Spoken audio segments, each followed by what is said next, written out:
Un homme découvrit par hasard une scène terrifiante, il remarqua qu'une bouche d'égout dans la rue libérait soudainement un nuage de gaz inconnu. Les personnes qui inhalèrent le gaz s'effondrèrent une à une. L'homme, stupéfait, resta immobile un instant. Mais avant qu'il ne puisse réagir, des cris lointains attirèrent son attention. Il se précipita vers la source des cris et découvrit que le gaz toxique se propageait comme une marée, engloutissant rapidement toute la ville.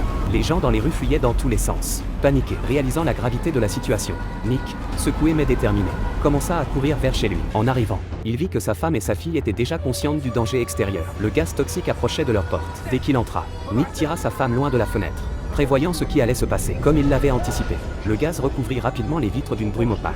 Nick décida qu'il devait partir, car les fenêtres ne pourraient pas les protéger du gaz. Cependant, leur fille ne pouvait pas les accompagner. Atteinte d'une maladie rare, elle ne pouvait respirer que de l'air spécialement purifié. La chambre de purification dans sa pièce la protégeait du gaz. Mais quitter cette pièce mettrait sa santé en danger. Dans un geste désespéré, Nick passa le système en mode économie d'énergie et emmena sa femme à l'extérieur, courant vers les escaliers. Alors que le gaz envahissait rapidement la cage d'escalier, ils grimpèrent vers les étages supérieurs, cherchant refuge au dernier étage. Heureusement, un couple âgé vivant les accueillit sans hésiter. La femme contacta sa fille via l'interphone et fut soulagée d'entendre qu'elle était en sécurité. Après un bref moment de répit, ils montèrent sur le balcon. Le spectacle qui s'offrit à eux était glaçant.